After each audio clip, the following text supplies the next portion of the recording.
Today we're going to try Subway's new Footlong Sidekicks, which is a kind of eclectic menu. We have a $5 Footlong Cookie here, which I got to admit right now smells delicious. We have a $2 Footlong Churro, and it is long. It's a foot long, I think. Maybe it's 11 inches. They could be getting away with something again, but it's pretty long.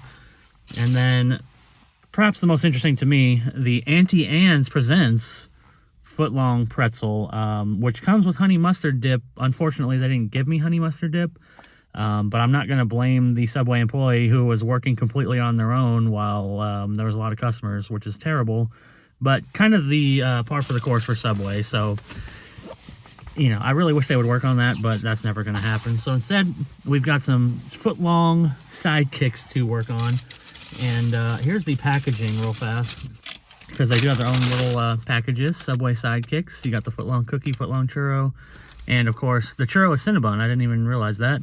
And Auntie Anne's Pretzel. Good prices. I'll say that right off the bat. $2 Churro, good. $3 Pretzel, seems pretty good. And the cookie is substantial. Like, it's a Footlong cookie, but I mean, it's a couple inches across. This thing is heavy. It's got a heft to it, and more importantly, it's hot, which I really appreciate in a cookie. In fact, I'm an idiot. When I walked into Subway, thinking about this menu, I was very curious. In my mind, I was thinking to myself, why did they pick these things? A churro, a pretzel, and a cookie seems so odd. Why would they pick these three items to go on a Subway menu when they really don't, you know, work with the kind of like sandwich shop vibe?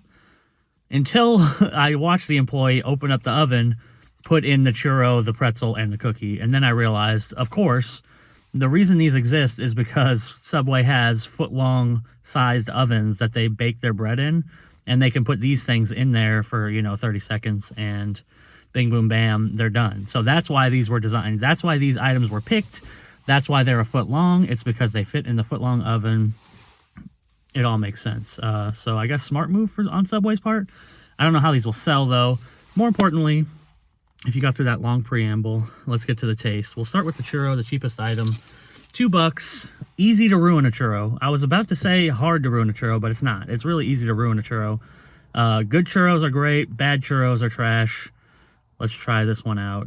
Again, preparation involved them putting it in the oven for like, I don't know how long, 20 seconds maybe. So it's not fried.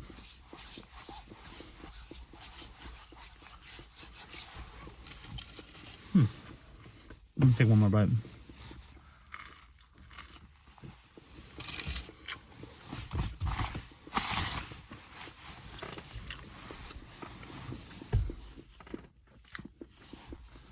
Which is going to cost it, I think.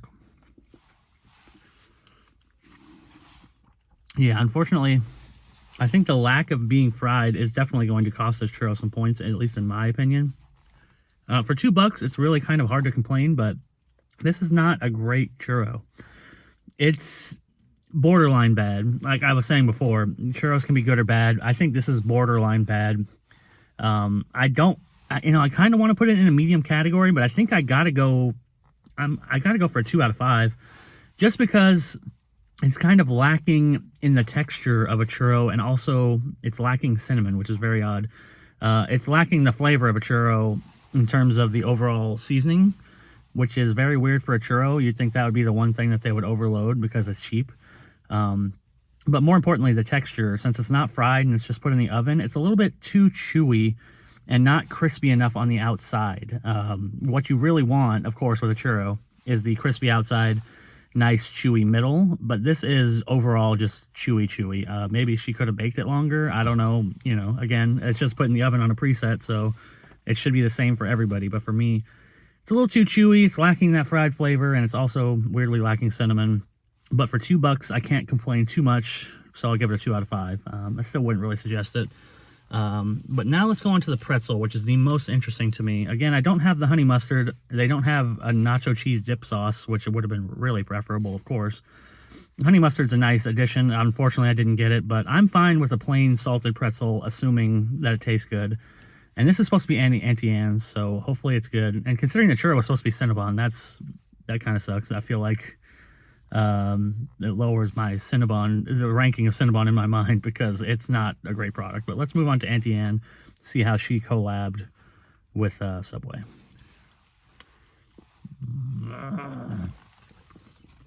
Oh, too big a bite. That was too big a bite.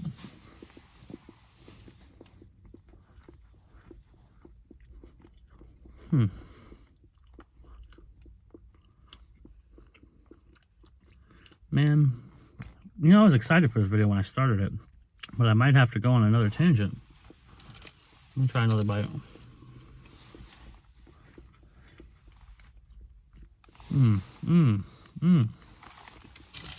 Texture. Maybe you can tell by the way I'm chewing.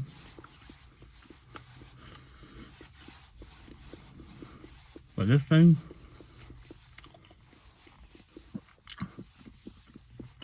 is way too chewy. Way too bready. Way overdone. You know, I'm not a baker, bread expert, but it is dense. That's what I really wanted to say. Not bready, dense. This is the densest pretzel I think I've ever had in a really bad way. It kind of has the taste of old bread. Like, honestly, it has the taste of kind of like, maybe it's stale. I mean, these things just came out, but that's the taste I'm getting, is like they left this pretzel out past the suggested date, but it's not like, you know, it's not bad, but it's just dense and old and like almost cardboardy, which is very strange to say about a pretzel, which they freshly heated up for me, but it is super dense and bready. I don't know if that's really going to get captured on camera, but there's no pockets of air in here. There's like barely any. It's so dense and unbelievably chewy that I don't like it. And it's also lacking in a good pretzel taste, which is very strange. It's a pretzel. It's one of the easiest things to do. You can buy frozen pretzels. Even the frozen box of pretzels taste better than these, which is very odd. So again, another disappointment from Subway. $3. No, just don't even bother. If you want a pretzel from a fast food place, honestly, Sonic's has a pretzel, which is not a foot long. It's probably like 6 inches. It's probably like half the size. And it comes with a cheese dip for $2, and it's excellent. That's where you should go. Get the Sonic pretzel with the cheese dip. That thing's great. This is just kind of horrible, which is sad. But maybe the cookie will redeem it because it tastes, I mean, it smells, frankly, delicious. And it's very dense and it looks very chocolatey. And their cookies are already good, and it's a hot cookie. So maybe there's no chance that it could be bad. Maybe 1 out of the 3 will be good. I've still got some pretzel in like the back of my teeth. Let's try the cookie. Let's see how easy it comes out. It's not too bad. There's kind of a good view of the inside. So again, I think it's going to come down to the texture of how well done the cookie dough is, I guess. I wasn't even really, when I came into this, I wasn't even really expecting that with the pretzel. There was nowhere in my mind that I thought it would be so doughy and dense. It just didn't even cross my mind. I thought it might have not enough, pretzel flavor or not enough salt or, some kind of weird taste or something, but not that. Anyways.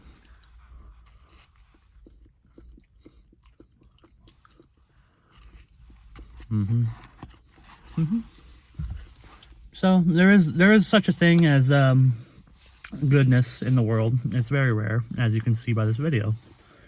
2 out of 3 items suck, but this cookie.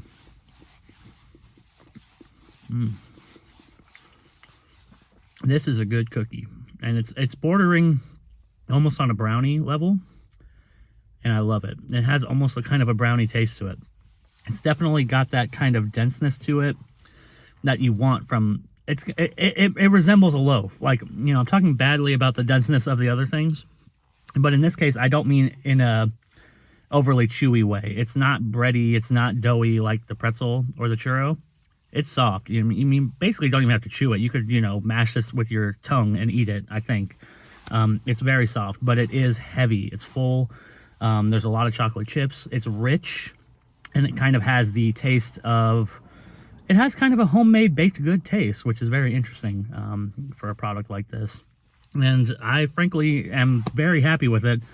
And it really has saved this video because my mood was going down quick. But this is great. I think that this is an easy recommendation for pretty much anybody going to Subway. Unfortunately, recommending Subway itself is kind of hard to do, especially with the way their customer service generally is. I haven't gone into a Subway in years that had more than one person working there. And it's always just horrible. Like, I can't even imagine being in that position. I mean, I do it. I'm in there imagining myself in that position because I've worked in fast food before. I've worked in grocery stores before, but I don't think I've never had to work by myself. You know, operating the whole Subway by yourself just seems insane to me. For just one employee, there needs to be two. It doesn't even feel safe. You know, it feels like you're the only person in the building of a Subway, a corporate location. You know, I don't know if it's a corporate location, but you know what I mean? A big franchise where that probably gets, you know, dozens to maybe over 100 customers a day, and you have to do everything. It's insane. So it's hard to recommend Subway on that front. It's hard to recommend them on a taste front because they're just kind of mediocre subs. The only thing you can really go for is value, which in this case is good for the cookie. And it would be good for the other two, but they're not good products, so the value doesn't matter. The value proposition there is unimportant because I really don't think anybody should really buy them. So, you know, that's unimportant, but what is important is that the $5 cookie is excellent. And you can still, right now, currently, buy one, get one free footlongs, which is a good deal. But otherwise, I don't see much reason to go to Subway, honestly, unless they have a buy one, get one going on. There's nothing really drawing me there. And the cookie's good, but it's not going to draw me to Subway on its own. But, you know, it's a good addition. They're going to get an extra $5 out of me every time I go, essentially, which is probably what they want. I think the introduction of these sidekicks is kind of a way to, you know, it's a way to boost revenue by people adding things on. They're getting a sub, you know, maybe they're using a coupon for the sub, but they'll buy a pretzel for $3 and, you know, you make whatever the margin is on that. And they're going to get it for the $5 cookie from me. And next time I go to Subway, I'll definitely throw in a $5 cookie, footlong cookie, because it's great. So that's that. That's their new, what is it? Subway Sidekicks menu. I guess check out the cookie, buy one, get one free while you can on the subs. And I'll see you all next time.